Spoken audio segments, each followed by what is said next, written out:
We're glad you could join us. Welcome to Newsround, a recap of stories that made headlines during the week. I am Bukola Koka. The headlines. Senator Natasha defies state government's ban on public gatherings, holds Salah celebrations with her supporters. Senate President, Kogi State government deny assassination claims made by Senator Akpoti-Uduaghan. Edo Governorship Election Petition Tribunal affirms election of Monday Okpebholo as Governor of Edo State, dismisses petition of the People's Democratic Party and its candidate Asue Ighodalo and 2 others. Plus, U.S. President Donald Trump announces new sweeping tariffs on nearly all U.S. trading partners, risking inflation and trade wars. That's Newsround in View.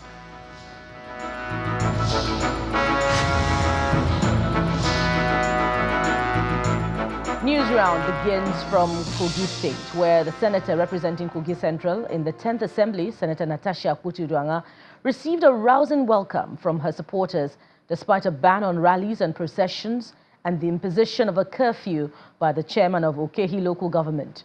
Addressing a crowd of supporters at her residence in Ihima, Okehi local government area, Senator Akpoti-Uduaghan reaffirmed her commitment to her people, adding that no one can stop her from coming home as she remains a daughter of the soil.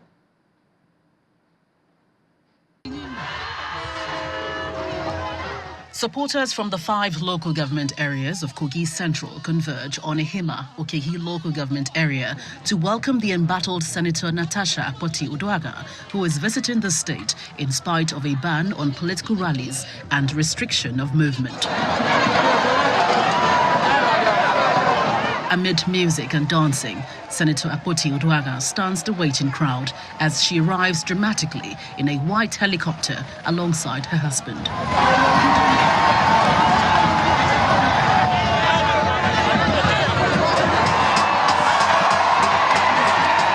The cheering supporters carrying placards and chanting solidarity songs defied police warnings and a curfew imposed by the chairman of Okehi local government area, Mr. Amoka Monday, ahead of her homecoming.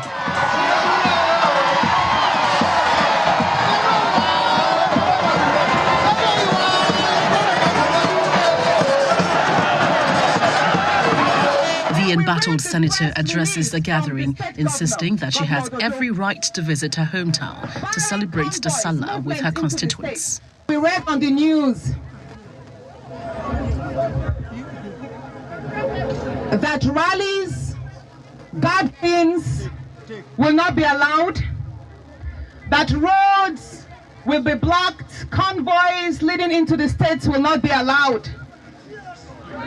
I knew that we were the targets.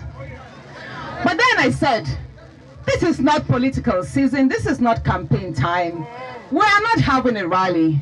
This is just me, the senator representing Kogi Central, coming down to her people to celebrate this festive time, the Salah, with you. And there is nothing wrong in that.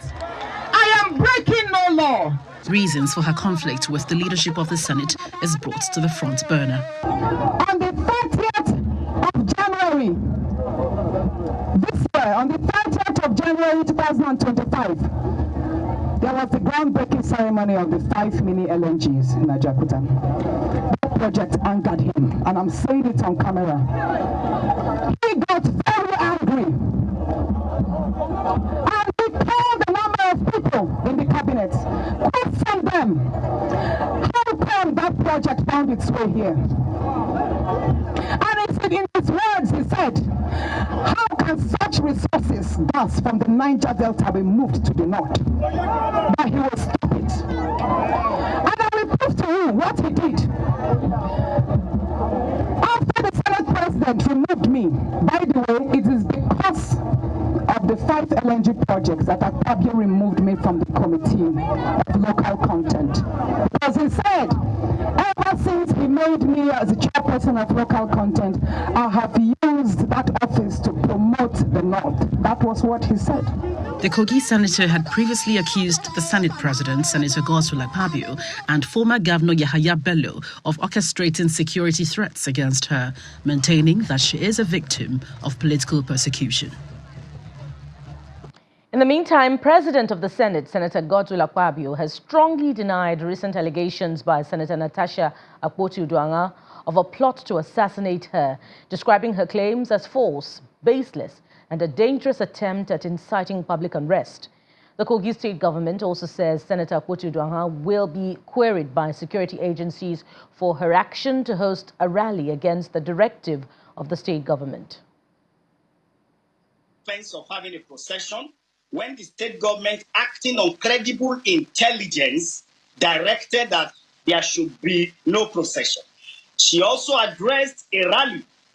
She will call it homecoming to greet her people about Salah. Where did they talk about Salah there? All her address were political, to incite the people against constituted authorities at the federal level and at the state level, to create panic and tension and ensure that there is violence. That was just what happened today. So that's a clear violation of the statement and the directive of the state government. When you talk about the freedom of association has limitations. When your association is going to constitute danger and it is going to affect the rights and freedom of others, then such an association cannot be defended. And now that we are seeing where some of those threats are coming from our intelligence reports show that there was going to be a major crisis as a result of some activities of unscrupulous personalities. And for her to come to the state and try to incite the people against the Senate President, against the former governor of the state, against the current governor of the state, we are leaving the whole thing to the security agencies that have been given the mandate to enforce it. I'm very sure they will review it and take the necessary actions. She should be asked a lot of questions about all her incitement, all her lies, all her character assassination, and all her attempt to ensure that Kogi was in flames today. And from Kogi to Edo, where the state governorship election petition tribunal sitting in Abuja has affirmed the election of Monday Okpebholo of the All Progressives Congress as governor of Edo State. A three-member panel headed by Justice Wilfred Bochi dismissed the petition filed by the People's Democratic Party and its candidate, Asue Ighodalo, against the outcome of the September the 21st, 2024 governorship election.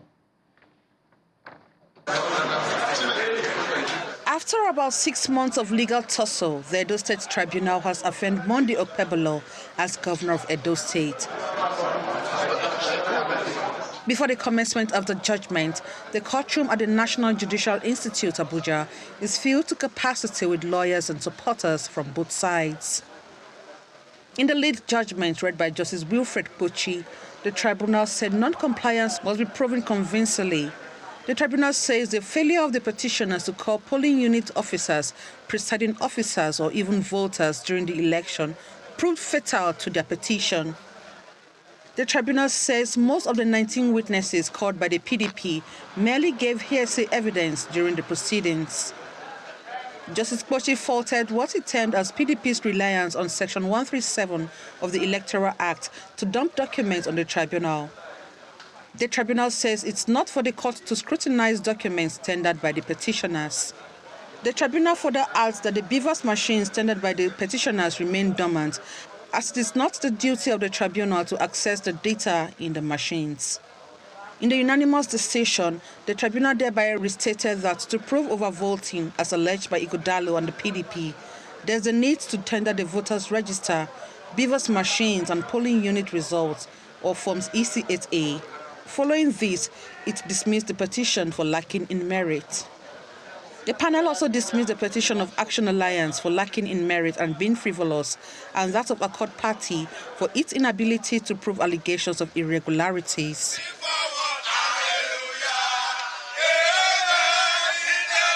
Outside the courtroom, the APC jubilates.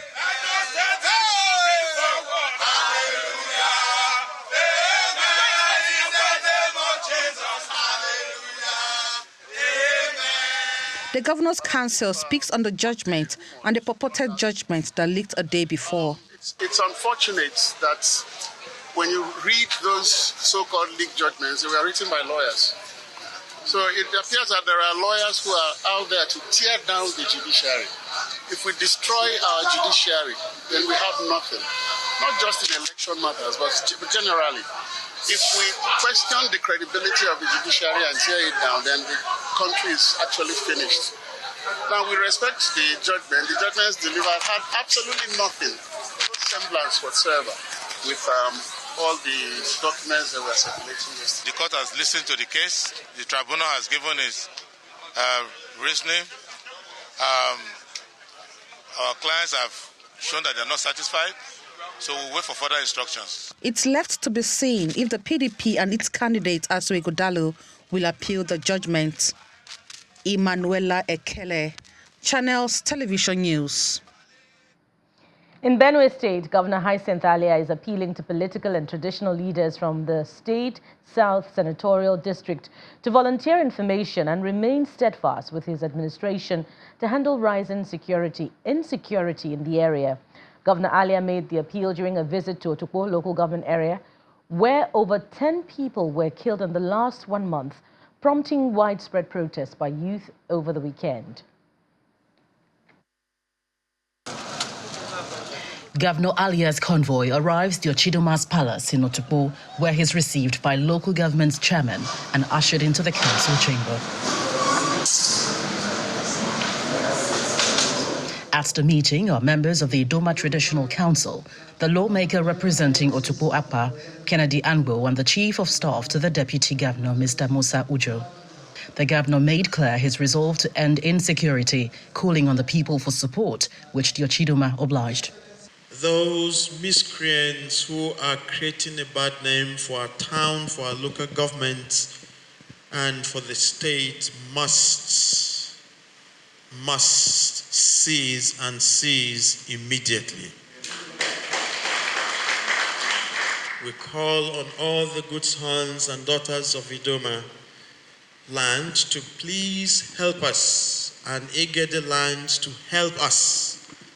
All we require is information. We have the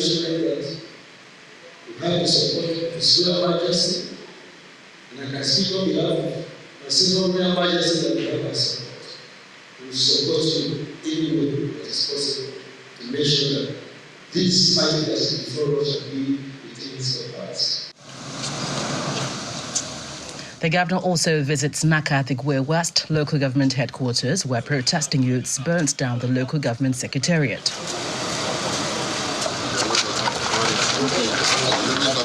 The palace of the Ter Nagi, the traditional ruler of the local government, was not spared, as vehicles and properties were all destroyed. If possible, a judicial commission of inquiry should be instituted to unravel the circumstances surrounding this and bring those people who are hiding behind a smoke screen to cause distraction and to discredit the government.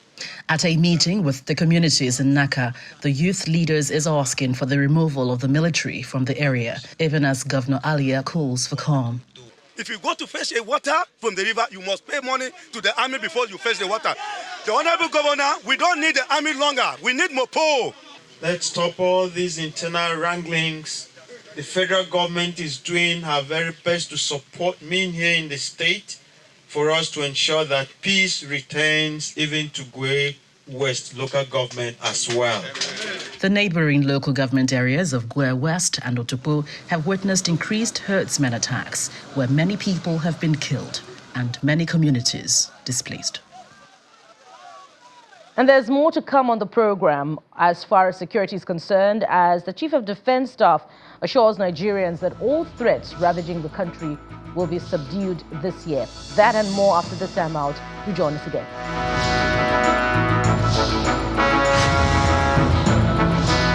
Welcome back. Insecurity remains a major talking point for the government to resolve.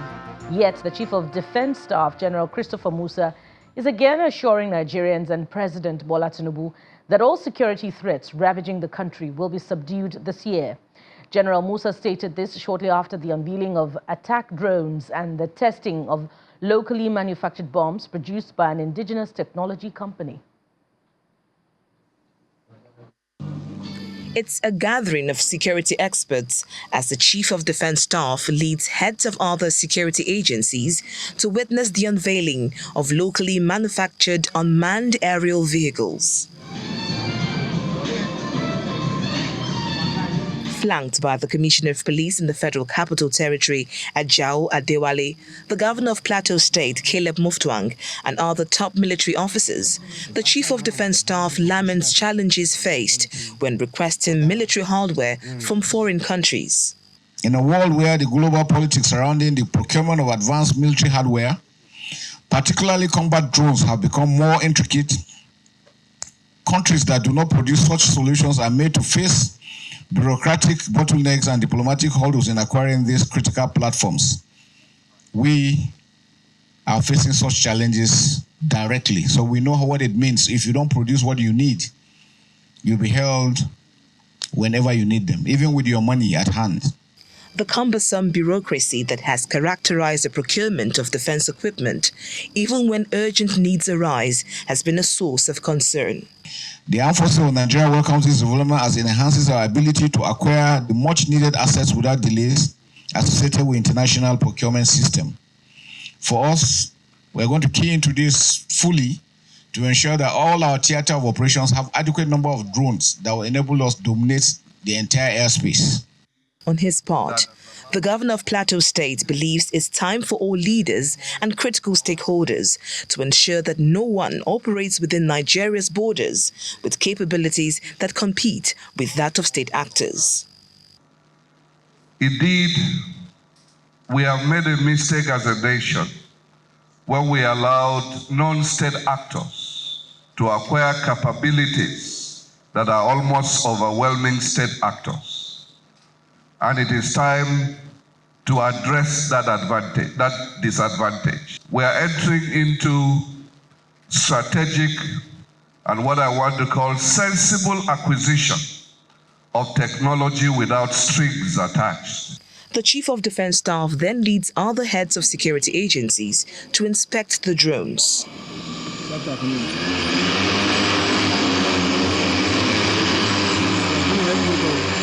As the event climaxes with the testing of bombs, the defense chief describes the local production of unmanned aerial vehicles as a timely intervention, adding that precision and efficiency of drones are critical in gathering intelligence and executing decisive actions against threats.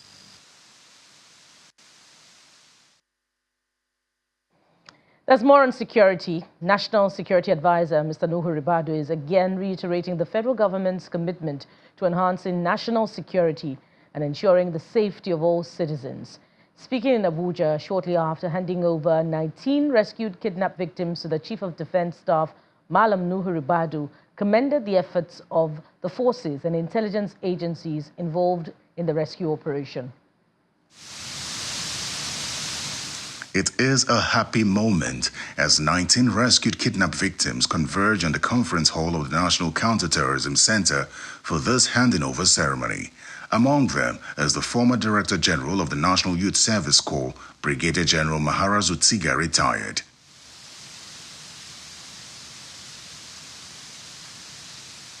Before the handing over of the rescued kidnapped victims to the National Security Advisor, the National Coordinator of the National Counterterrorism Center explains how they were rescued from different locations. Amongst those here present today is one of our own, General Sega, who was the DG NYC. After receiving medical attention from our clinics, they are ready to be reunited with their families and communities, sir. Without mincing words, the National Security Advisor vows to exterminate criminal elements threatening the peace and security of Nigeria. Bad things happen to good people. That's how life is all about. But evil will not prevail. It's a matter of time. We thank God for their lives. We are grateful to those who made it possible. And this is an ongoing, continuous. We are doing it quite silently. We'll go after the bad ones. This is not the end of the story. These people are rescued, but those perpetrators will pay for it dearly. For the Chief of Defense Staff, the rescue operation marks a significant milestone in the ongoing efforts to combat kidnapping and insecurity in the country, as he vows to sustain the fight against insurgents. I want to assure Nigerians that we will not sleep until every Nigerian is free in this country. And as a warning to all those who don't mean us well, that will not allow them sleep well. We'll go after them wherever they are. And we can see that we're getting results. 1 year, 10 months, Nigeria is getting better. A visibly elated General Tsiga and the former deputy head of mission to Pretoria, South Africa, applauds the efforts of the security agencies in the rescue. If there is anything to be celebrated, it is this kind of situation that is most important to be celebrated. I want to use this opportunity to thank the Office of NSA, the CDS, and all security agencies who have worked assiduously to bring us to what we are witnessing today. The former Director General of the National Youth Service Corps, who regained freedom on Wednesday, the 2nd of March 2025, after spending 56 days in captivity, was abducted alongside other persons on the 5th of February from his hometown of Tsiga in Bakore local government area of Katsina State. And outside our shores, nations of the world, including Nigeria, have committed to setting aside 15% of resources and opportunities for persons living with disability, who also make up 15% of the population. This commitment, known as the Amman-Berlin Declaration, is the outcome of the 2025 Global Disability Summit in Berlin, Germany. Said that 1 in 6 of us suffers from significant disability. And the big question is, what is the 5 doing to ensure that that 1 is included? The third Global Disability Summit, GDS 2025, is co-organized by the governments of Jordan and Germany, alongside the International Disability Alliance. The summit brings together leaders to discuss the rights and well-being of people with disabilities worldwide. Chancellor Olaf Scholz calls for stronger support for people with disabilities, saying every country, rich or poor, must do more. It is in our economic interest, it is our democratic duty, and it is politically expedient. For the first time, agree on a specific funding target. 15% for the 15% is the message of the Amman-Berlin Declaration on Global Disability Inclusion. King Abdullah II of Jordan highlights the crisis in Gaza, saying it has the highest number of child amputees per capita. Gaza has the highest number of child amputees per capita in the world, along with massive numbers of injured adults. Medical facilities have been destroyed, and rethinking old ways. The guiding principle for issues of inclusion is expression. Nothing about us without us. But what does that 1 in 6 person living with disability want the other 5 to know? We are part of the society and we need to be taken into account. We also have the ability to doing anything in the community. That's why we want to say that just don't look at our disability, but you must be look at our ability. Members of JONAPED are advocating for the Nigerian government to fulfill the 15 for 15 Amman-Berlin commitments. Amit Borbella from Hungary. She was born without limbs and does everything with her feet. I don't feel I have a significant disability. There are others, and they have multiple disabilities. The Minister of State for Humanitarian Affairs, Tanko Sununu, is representing the Nigerian government here.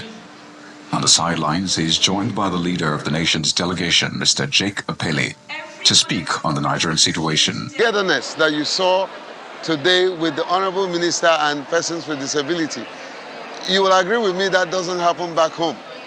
But we need to see it happen in Nigeria, within our space, where access to policymakers with strong political will actually happen in tangible form. We have an act that establishes both the commission and also prohibiting the discrimination against people with disability. So as we are working, we have given commitment that we ensure that operationality of that act is intensified and ensure that whatever we are doing, we are taking the interest, yearning and aspiration of people with disability in terms of giving them access to employment, in terms of giving them access to education, in terms of giving them access to workspaces, and also making a lot of infrastructural reconstructions so that they can be taken into concern.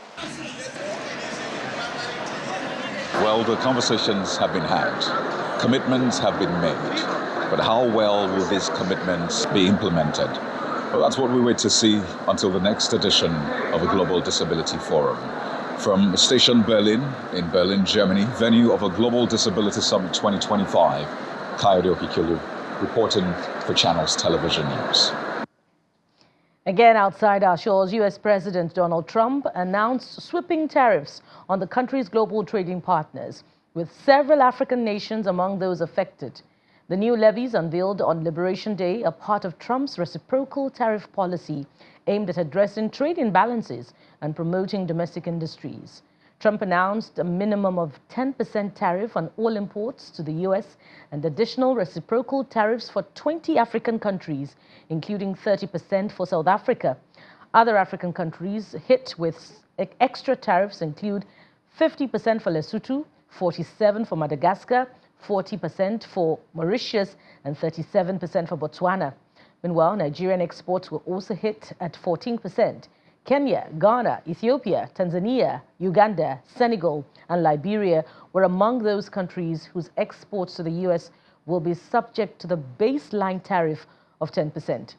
Given the announcement at the White House, the Republican president says the U.S. had been taken advantage of by cheaters and had been pillaged by foreigners, as though the reciprocal tariffs were for countries that treat the United States badly. And that sums it up on the program today. Thank you so much for watching. I am Bukola Koka. Bye for now.